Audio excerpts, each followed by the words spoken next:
This is the Aftermarket Radio Network.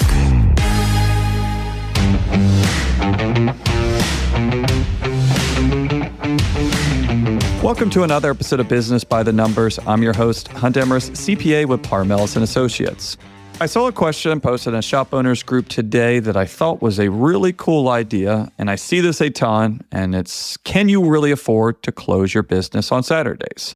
Some of you have, some of you did, some of you will never go back, but how did you make that determination for your shop, and what should you be looking at is exactly what we're going to talk about this week. Before we get into that, I just want to stop and say thank you to you and the rest of the dedicated listeners. Remember, if you want to hear a topic discussed on here or just have a question for me, shoot me an email at podcast@parmelis.com. Want to talk to me about services that Parmelis can offer for you and your shop? Shoot us a text at 301-307-5413. And lastly, we cannot forget our dedicated sponsors, NAPA Trax and Promotive, for being such loyal supporters of the show. If you had a great experience with Trax or you want to learn more about them, give them a call. If you want to get that next rock star for your team, or you just want to hire the next person to fit in your shop, give Promotive a call and they can help you out just as they have hundreds of other repair shops. For over 30 years, NAPA Trax has made selecting the right shop management system easy by offering the best, most comprehensive SMS in the industry. We'll prove to you that Trax is the single best shop management system in the business. Visit them online at napatrax.com. That's NAPATRACS.com. Great news! You now have a hiring partner to help you with the heavy lifting of hiring your next superstar. Introducing Promotive, a full-service staffing solution for your auto repair shop. Visit them online at gopromotive.com. As I was writing this episode, the whole idea here is, should you close on Saturdays? It was the original question, and I was thinking to myself, well, is this similar to closing on a Sundays? And I think it is to a large extent, but I'm going to stop you right there. If you're looking at going from 7 days a week to 5 days a week, or even 7 days a week to 6 days a week on it, there's probably a couple more aspects that come in there. Now, some of you guys might be thinking, Hunt, why are you talking about that? Who the heck is open 7 days a week? Hey, there's some guys that do it. We work with a little over 650 shops on a monthly basis. I have 3 or 4. Very unique, but yeah, they do it. All of these guys are gas stations, but all of these guys make a ton of money. I want to take a look at the whole idea behind this, because what we're trying to do here is something that generally doesn't work in business. And I'm not going to take credit for this, but they told me this long ago. They said, this is a very easy industry. The automotive industry is a very, very easy money to make money in. You just have to work more. And anyone that disagrees with this, strip it down to its lowest level, right? Most basic form. How much could you sell your labor for, and how cheaply could you do this? If you're willing to really bust your knuckles, right? No pun intended, do this, for 7 days a week, 10 hours a day on it, you are going to make a lot of money. Believe me. I don't think anyone here is going to disagree with that. And some of you guys might have gone through this. But since we're not going to argue the fact that you can make more money in 31 days than 20, why are we having this episode? You can't do that for very long. And a lot of people realize, hey, at some point you get burned out and it becomes more than just the money, or it becomes about scaling it. Also, some of this has to do with the culture. A culture of a business that's open 7 days a week is a lot different than a business that's open 4 days a week. Just like I talked about in the beginning, that we're talking about closing Saturdays, but these ideas are very similar from going from 7 days a week to being open 6 days a week. You could, again, make the same argument that this is the same for some of my clients that are going from a 5-day work week to a 4-day work week. If you take a look at all of my clients, if we have, I'm just going to use round numbers, 600 clients that I work with, probably 5 of them are open 7 days a week. I would say 15 of them are open 4 days a week. The majority of my other clients are open 5 days a week, and probably 20% are open 6 days. So if you want to take an overall snapshot of the general automotive repair business, the aftermarket on this, most of my clients are open 5 days a week. 25% are open either 6 days, 7 days, or 4 days. We don't deal with a ton of franchises. We don't deal with a ton of dealership groups on this. Those are generally the ones that are going to be open more on the weekend. But the conundrum that we're going to talk about this week, though, is what I've seen happen. I've seen it gone successfully. I've seen people change. I've seen people adjust. So some of this stuff that we're going to talk about is how I've talked with clients on assessing this idea. seeing if it makes sense, trying to set targets for this. And also at the end here, a couple of different things that clients have shared with me, things that they have learned of, hey, beyond just the hours and shifting production, here are the things that make that decision good or bad. First and foremost, if you are going to try to assess if you can close on Saturdays, you need to figure out what you are trying to do here. You have one aspect of this. You're trying to do two things. I know which one of them is one, but you got to figure out what that second part is. You are trying to work less, but you need to also quantify that. You are trying to work less days of the week. You don't want to work on Saturdays. So right now, are you open a full day on Saturday or are you working a half day on Saturday? If you're open a full day on Saturday, it's going to be a little bit harder than if you're working a half day on Saturday. Because if you say, well, Hunt, I don't want to upset the apple cart whatsoever. I want to still have the same amount of hours in a week. You're working 4 hours on Saturday, 5 hours on Saturday. Then add those hours to the week to Monday through Friday. You get rid of working on the weekend, you still have the same amount of hours. And if you look at this in a simplest form, you have the same amount of capacity to make the same amount of money. So in that situation, you're not actually working less. You're working less days, but you're going to make the same amount of money. If you're working the same hours and you want to make the same amount of money, that should not be that hard of a equation. Probably have to figure out who will not come on the weekdays. They only come on Saturdays and replace those handful of people. But if you're willing to commit that time that you're giving up on Saturdays to the other days of the week, arguably there should not be no drop in production. Most people are not trying to do that. Most people are trying to do this along with their regular goals. And so if you're looking at your business and you assess what you did in 2024, and the line is here. For those of you listening and not watching this, I'm putting it about halfway up the screen. So if your line is about 50%, what are you going to shoot for the following year? You're always going to shoot for more, right? 51%, 52%. You're always looking to improve. So if you're looking to make this change of, hey, we worked Saturdays in 2024. In 2025, we don't want to work Saturdays. I don't think that you're probably negotiable on taking a step back in profit either. Your mentality might be, I want to work less weekdays, and I actually want to make more money or continue on the growth path. Some people here, and this is probably the most common one on here, is you would look at this and say, in the short term, there's no way around this. I'm probably going to be shifting this. I'm probably going to be affecting productivity, but I hope to be able to work less days, generally work less hours. So people want to completely drop the Saturday hours and not increase their weekday hours. And I want to make the same amount of money.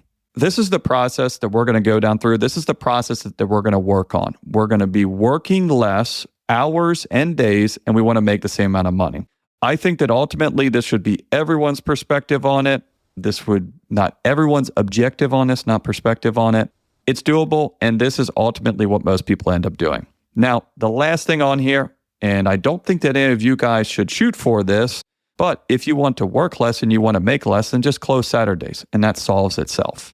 That is a big tongue-in-cheek there, because if you want to make less, it's pretty easy to make less money. But one thing that kind of goes hand in hand with a couple weeks ago's episode is, how much is your time worth? How much is your team's time worth? Don't get too literal. Don't put your account hat on there and start just getting really granular on the profit of saying, hey, we made $975 open Saturday, and now we only made $925 open Monday through Friday. We're losing money. But at what cost? At what benefit of morale, motivation, et cetera, et cetera? I think you get the point. NAPA Trax has made selecting the right shop management system easy by offering the industry's best, most comprehensive SMS. It all starts when a local representative meets with you to learn about your business and how you need to run it. After all, it's your shop, so it's your choice, and having a local representation is a huge plus. Customizing Trax to your business, whether you're a one-person shop or a large multi-bay or multi-location company, our representative consults with you to help optimize your shop's workflow, efficiency, and profitability. And unlike the other guys, we'll be there for you after installation with the best training and support in the business, with a learning management system tailored to each role in your company. Simply put, Trax was designed and built for shop owners just like you. Visit us on the web at napatrax.com. That's NAPATRACS.com.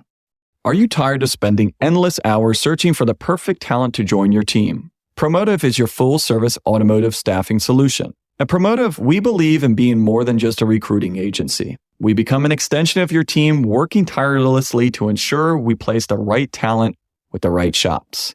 With our always be recruiting mindset, we're constantly seeking out the best professionals in the industry. We manage 90 to 95% of the recruiting process, taking the burden off your shoulders. When you partner with Promotive, you gain a dedicated recruiter and account manager who will work closely with you, understanding your unique requirements and seeking out candidates who fit seamlessly into your shop's culture. We'll ensure that every candidate we present is thoroughly vetted and aligned with your needs. With Promotive, you'll have a peace of mind knowing that we're handling the recruitment process with expertise and precision. We don't just match resumes, we match character, culture, and long-term success. Visit our website at gopromotive.com today and experience the power of Promotive's expertise and dedication. Together, we'll build a stronger and more successful team. So before we come up with a formula to calculate how to do this, how to look at your break even, how to replace these sales, these are a couple other ideas that come even before this. First and foremost is, what does your team want to do? This has not really come up on a 6-day to 5-day work week question, but I know my client that he went from 5 days to 4 days. About half of his team did not want to go to 4 days. This is something I would be absolutely mindful of. Let's say that you have a pretty well-run shop right now. You don't have to work a ton on Saturdays, or maybe you don't have to work Saturdays at all, but you have this perception that your team does not like working on Saturdays. So you're going to move and you're going to get rid of Saturday hours. There's teams out there that want to work on Saturdays. It's not me. It's not something that I agree with on it. But again, a lot of you guys are trying to do this stuff to help out your team. So make sure that your team wants to do it. Another thing on this is make sure your customers care or don't care. To a large extent, if you allow your customers to tell you what they care and don't care about, you're going to have a business created by your customers, not created by you. Now, on the exact opposite end of the spectrum, if you have a business that does not listen to what your customers want, you're going to have a very terrible business for a much different reason. You need to be aware of what your customers like and what your customers don't like. If you're a tire shop, if you are a European shop, if you're a diesel shop, if you're a fleet shop, you guys are going to have much different demand on a Saturday than each other. And even if you're in a different zip code, if you're in a different state on this stuff, this all really depends. Take a look at these reports. What are people buying on Saturdays? Is this really impulse buy? Is this stuff that could have been scheduled? Are we scheduling on Saturday? Or are they scheduling on Saturday? Really get into the psyche of what is going on there and what kind of people are coming in on Saturdays. The simplest thing that you can do on this is, if you look at this and you look at Saturday and you look at the amount of production that you have on Saturday, you need to figure out how to do that Monday through Friday. Because if you can figure that out, then we still have the same weekly sales. We just did it in 5 days, not 6 days. And this kind of leads us to the very simple calculation, but the calculation nonetheless, on how do we do this. The biggest thing I'll tell people is, a lot of people overthink this. What we're trying to do is we're trying to do the same amount of production in a least amount of days or least amount of hours. It is working smarter, not harder here. So if we're taking a look at this, I'm not even really going to look at my sales on Saturday. I'm not going to look at my sales on Friday, my sales on Monday, and see what I can do. At first, I'm going to just take a look at the overall picture of the business to make sure that this can make sense. Because remember, in this situation, we're going from a shop that's open 6 days or 5.5 days, and we're trying to go down to 5 days. We're not increasing the business hours of Monday through Friday. We're trying to take work done in this period and do it in a shorter period. Can it be done? Yes. Does there need to be improvements? Obviously. What I would look at is, I would take a look, and you could look at sales dollars, you could look at a ton of stuff. I usually just look at hours, because in this exercise, we're looking at capacity, realistic, et cetera, et cetera. If I go back and I'm going to say the last 6 months, the last year, whatever you want to do, I want to see how many hours we're doing in a week. If I went back and I looked at this, and let's say that we're doing 100 hours a week, I know if I'm open 6 days a week, I need 16 hours a day. If I'm open 5 days a week, I need 20 hours a day, because we need to get more hours in those days because we have less days to do it. If you're going back down through this, and let's say these are your numbers, and you're like, all right, Hunt, I'm producing around 100 hours a week. I'm working 6 days right now, and I want to go to working 5 days a week. can I do this? And I would say, yes, but how many employees do you have? And this is going to be the big thing here. And this is where you guys might look at this and say, I want to go to 5 days a week, but I'm going to be really a disservice to my team because I'm going to be setting them up for disaster here. So the reason I say is if you have 2 guys, this probably will not work. 3 guys probably will, is look at those hours. If we have 2 guys and they need to produce 16 hours a day, 6 days a week, most people are there 8 hours a day. Theoretically possible, would still be some very, very strong production numbers, averaging 50 hours a week out of 2 guys, strong numbers. If you have 3 guys on this, that's not crazy production, right? That's these guys averaging less than 6 hours a day. Absolutely, absolutely doable. So if I'm this shop and I'm looking at this and saying, hey, if I got 2 guys, you could try to have them go to 5 days, but they really better be on board with this because they're really going to be busting their butt to do this. Or if you guys want to do this, it's just a lot of time to fit into 4 or 5 days here. You might need to go out and hire another person. And this is where you go in and you might look at this and say, hey, if we go from 2 guys working 6 days a week and we now have to hire a 3rd guy, but we do the same amount of work in 5 days, you're making less money because now we have the same amount of sales, but we have more costs because you have another technician. So what people find a lot is you have to take a step back to take a step forward. Maybe this is your push to hire that 3rd technician. By shutting down on Saturday, you got to get that 3rd technician to make sure you have enough people to do it Monday through Friday. But that 3rd technician also allows you to go to another level and increase your sales even more. So sometimes these conversations are not just as simple as, well, hey, can we close on Saturday? Are our customers going to be able to figure it out? Can we handle it? Can our guys handle it? And what does this ultimately look like? When it comes down to this, like I said, I like to do hours because hours is tangible to limits on what people can produce and what people can, have inputs on. If you want to do this by sales, it's the same idea. Hey, you're doing $60,000 of sales a week. That's 10 grand a day. If you want to do it in 5 days, you got to do 12 grand a day. At the end of the day, if you have the same amount of sales, it doesn't matter what days you did it in. And if you can do it in 1 day, then do it. Maybe some of you guys are listening to this and you're at 7 days a week and one day you're going to be at 4 days a week.